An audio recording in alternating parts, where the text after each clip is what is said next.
Welcome to Breaking Down Bergman. I'm David Friend. And I'm Sonia Strimban. And we are looking at Saraband.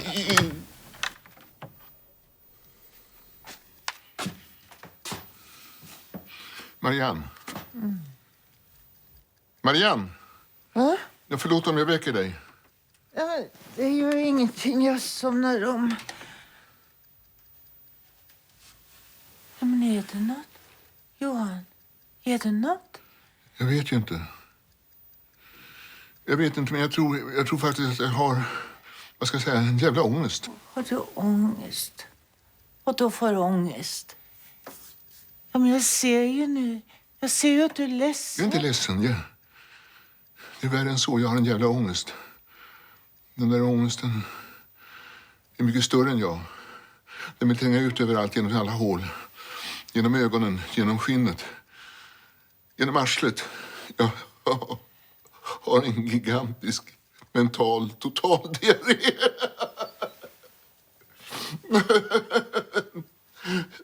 Den tränger ut överallt. Jag är för liten för min ångest. Är du rädd för döden, Johan? Ja, jag skulle nog helst vilja skrika. Vad ska man ta sig till med en tjutande barnunge som inte lyssnar till klokhet och tröst? Du, kom här och lägg dig hos mig. Ja, det blir väldigt trångt det.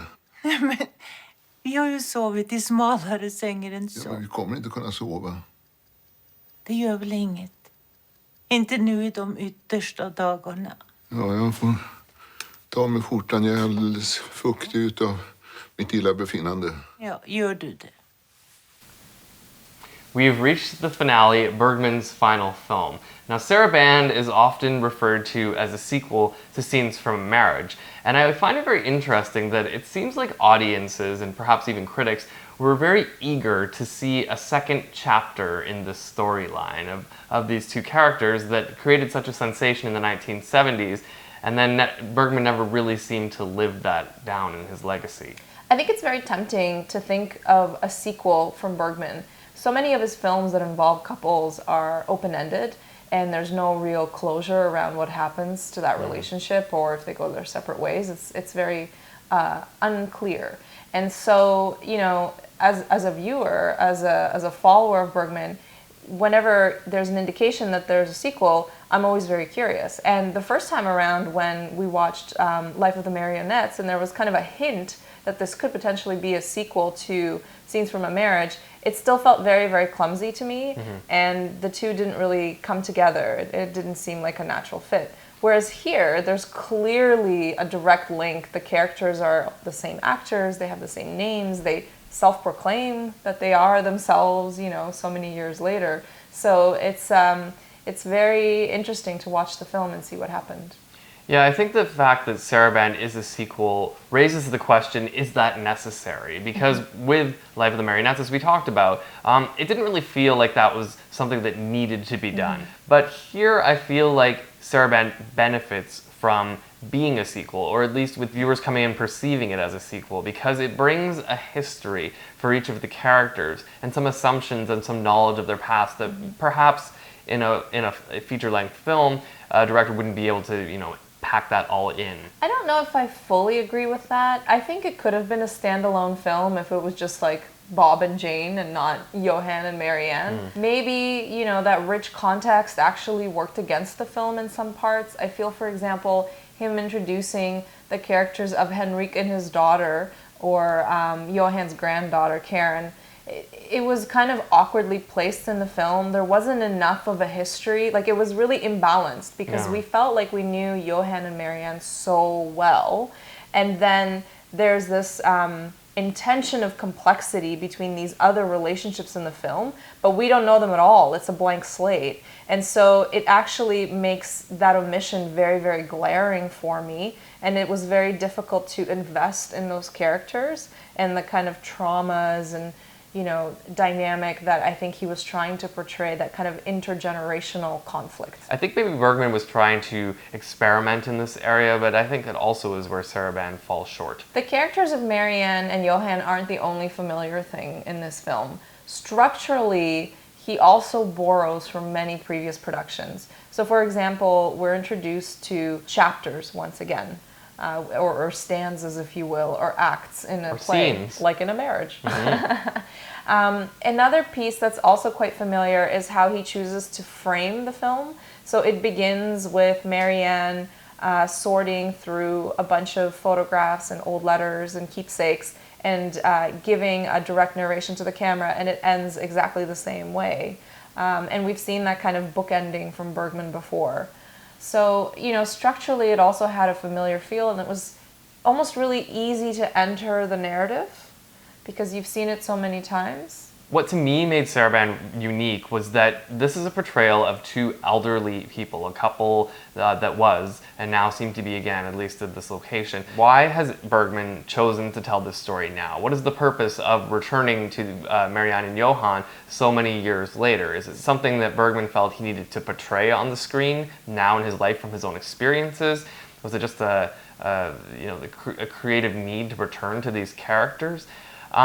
The whole story, in many ways, seems kind of like a fantasy, as in, why would these two people who had such a terrible experience early in their life, or at least one that they grew away from, you would assume, why have they sort of come to this secluded location to reconvene their story, their lives together in some respect? For me, the fact that he returns to Marianne and Johan is not necessarily surprising. They were such compelling, real-life characters. Scenes from a Marriage was so intimate and authentic, and I think it was such a portrayal of Bergman's own self, actually in pieces in both of them. So I'm not surprised that they've kind of reappeared and that he's still searching and looking and exploring and trying to come to some kind of insight or conclusion about whether it's human nature itself or human nature in play with another human being. What was surprising for me were actually the other characters, and in particular, the character that's not physically present, but is very, very present in her absence, if you will, and that's the character of Anna. Throughout the entire film, Henrik's wife, Anna, is constantly referenced as this amazing, empathetic and wise being, beautiful and kind, and and her loss, her death, kind of disassembles the entire family, and in a way kind of disassembles the entire film too. Like, it's fairly disjointed, but she's always at the center of it. Her photograph is present in so many scenes. Her voice is there because a very intimate and compelling, powerful letter of hers, which changes the narrative arc of the story, is read aloud by multiple characters in multiple scenes. So it was an interesting technique that he used to have such a critical and pivotal character be impactful in the story, be impactful on the other characters, but never actually appear. I've never seen him do that before. It's also interesting to note that this was an image of his actual wife, Bergman's deceased wife. She had died in the 90s. So he has really sort of brought his own story into the storyline. So for me, I actually find that what's at the center of this film is a sense of loss. And almost of mourning. And then, it's not difficult to speculate that it's also a sense of fear, anxiety, maybe insecurity, back to the theme of mortality. I mean, we know he's fairly aged at this point. He shows us Johan and Marianne, who are also, well, in particularly Johan, fearing for his own mortality and his loss of youthfulness. And there's one particular scene at night when he has a nightmare, and it seems that he's been incontinent, and he takes his clothes off and they're both naked in front of each other, and it's a very vulnerable, kind of frail human moment. And I can't help but link that with, I think, Bergman's own experience at that point in his life. He's really bearing himself to the audience, I think, through some of those scenes. When we talk about the characters and what they represent, I think it's also important to note that there isn't a lot of change in these characters. And I mean, this isn't the first time that Bergman has done this, but I thought it was particularly notable in Saraband that there's not a lot of growth. Marianne, for example, who had spent much of Scenes from a Marriage overcoming various obstacles in her life, here instead seems to have little, if none at all, that she has to overcome. So it raised the question for me, does she grow? Does she change? What do we conclude at the end of the film? I don't think it was so much about her. For me, she was there more like a witness or an observer, you know, at most a mediator.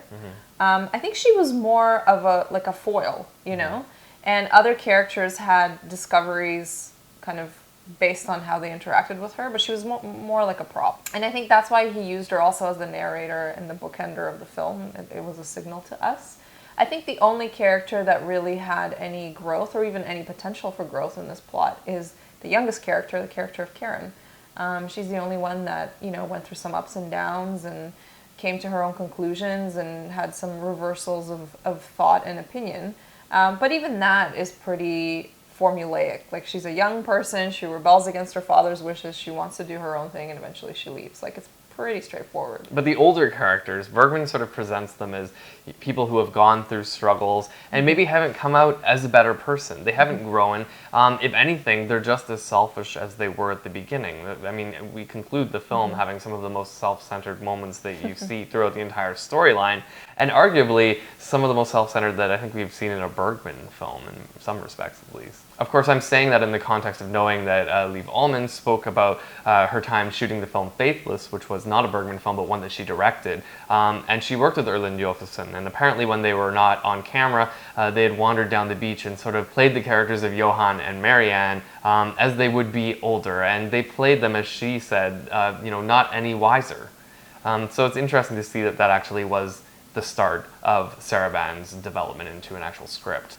But I couldn't help but compare Saraband to Scenes from a Marriage, because when we talked about that film, we spoke about how much it resonated with us and how we could relate to the actual situations. And with Saraband, I felt a real disconnect. I didn't really understand the relationship that had developed between Johan and Marianne. And at first I thought, you know, maybe that is a fault of Bergman's, but then I considered, well, maybe I'm just not there in my life yet. Maybe I haven't reached this point where I could have that type of relationship with a person, that history that has been decades spanning. Did you feel the same way? I also found it difficult to relate to the characters. But they weren't unrecognizable to me, and I don't know whether it's because we've seen Scenes from a Marriage or because a lot of the dynamics are kind of, maybe stereotypical is a little bit harsh, but they're definitely familiar. Like, you have, you know, the father-son conflict, the son that lives forever in the shadow of his, you know, more accomplished father and is always trying to compete with him. You have the parent to a child prodigy dynamic, which we've seen before. You know, you're not as successful as your prodigy of a child, so you try to live vicariously by overly controlling them and being their tutor and, you know, making all the decisions for them, kind of thing. So I mean, on a personal level, no, I didn't relate to any of those dynamics, but I didn't think that they were fundamentally flawed. How did you feel about the incest in the film? I mean, that was weird. I felt very strange about it, and I didn't really know what Bergman was trying to do with it. I think he used it as a technique in a scene that was supposed to be particularly high pitch from an emotional or psychological type of perspective. Like, that was the climax there.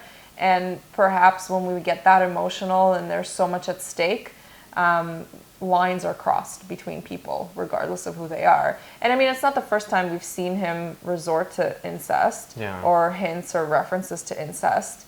I think he just, I think he admits that human relationships can be unpredictable and that it's blurry sometimes, even though whether it's biologically or societally, there are boundaries that are imposed on people's relationships. When you're that vulnerable, but I realized he didn't do it for shock value, but for some reason that scene for me played out as a shock value moment. It pulled me out of the scene, it pulled me out of their conflict, and sort of, instead I was wondering, well, why did he do that? Why head in that direction? There's other moments in recent Bergman films where he has done something similar. I felt the same way about some of the scatological references recently, or the clown in the presence of a clown where it reveals her breasts, or even in The Serpent's Egg, when David Carradine watches as the man has sex with the prostitutes, even though he's labeled as a homosexual. It's just like weird sort of moments that I was never really able to build into the story to gain any sort of extra understanding. I felt the same way here. with this incest moment. It just felt unnecessary. It raised the question for me too, is Bergman as strong in these final films of his career as he was earlier? To me, it almost seems like lazy choices or careless choices, and Bergman was never really a careless director, at least from my perspective. But I felt at this point in his career, he was starting to get a little bit sloppy, or maybe it's just that he was taking the films in a different direction. He had different priorities, perhaps. For part of this context, I think we need to remember that these are TV productions, and for me, watching them, I felt they were a little less ambitious, and perhaps maybe a little more personal, and perhaps because they were more personal, they didn't stand out as being particularly brave. I don't think that the incest decision was a brave choice, at least creatively. When we're talking about this film, I feel like we fall into a little bit of a trap of overanalysis. We know it's his final film, but he didn't know it at the time. You know, I'm just worried that there is the potential to search for too much meaning, and maybe he just wanted to do something creatively again and explore a smaller aspect than what we're trying to build into it, because it is the last film that Bergman ever made. I think like several other Bergman films, if you look at them too much as end-to-end or one whole, you know, it can be challenging to really appreciate it and consume it like that. Where I derive a lot of pleasure frequently from Bergman films is by looking at unique pieces that are just beautiful and lyrical and in and of themselves are entirely complete. And in this film, there are quite a few moments that are like that I very much enjoyed. Two particular scenes come to mind. I think the first that was really impactful for me was when Johan has his nightmare and he comes to Marianne's room and he's absolutely distraught, and she's, you know, on an equal scale, completely empathetic, which is not typically what we've seen from those characters previously. So, you know, there is that kind of element of progression of their relationship, even decades after, and a big gap. And to see them so vulnerable, but yet exactly in the same wavelength together. And then that's further complemented by kind of the shadowy setting, the loneliness that's in the scene, the vulnerability, and then their nakedness, which further complements the dialogue that they're having. The fact that they squish together into this tiny single bed. I just found that whole scene to be very, very nurturing and kind. The scenes that took place in the bedroom for me were particularly poignant because Bergman has always used the bedroom as this sort of confessional for two people in a relationship throughout all of his films. For me, it offered a little bit of closure just as a viewer, because I was watching it knowing that this is one of the last scenes that I'm going to see Bergman ever film, and it made me reflect on just how important this one setting was to Bergman. And the only other place I could possibly think of is maybe a dinner table, but really the bedroom has been the center for a lot of his relationships, and not in the way that you would think, more in the way of how people are close emotionally and I would even say spiritually in some respects. Another scene that I also really enjoyed was between Henrik and his daughter Karen, when it's one of their cello lessons, and you know, we have their profiles to us and they're sitting face to face and they're having the lesson and he's explaining her how it should go. I just thought that the back and forth and the banter and the framing of the shot and everything was a really great portrayal of their entire relationship. And for me, it was a very clean and compelling scene as well. So for one final time, we have to ask that very important question. Do you think that Saraband is essential Bergman? It might be a bit hokey to say yes, simply because it's the last film, but I think also considering that it has this sequel component to Scenes from a Marriage, I think it should be seen. I fully agree with you. There's some sort of spiritual closure for me, I felt, watching this movie. Even though it wasn't one of my favorites and I wasn't particularly moved by it, there's something to be said about how he presented the film and how the actors played against each other on the screen.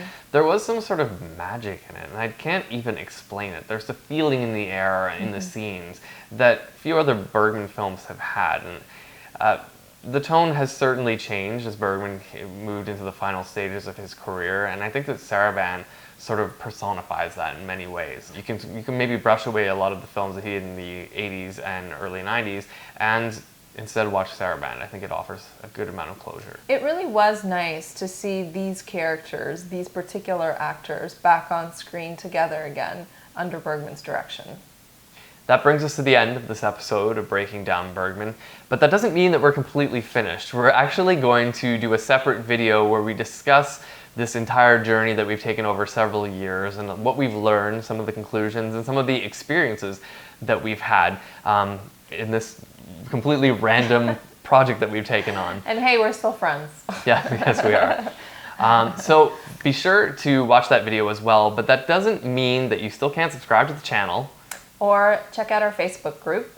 And we will see you next time as we wrap all this up on Breaking Down Bergman.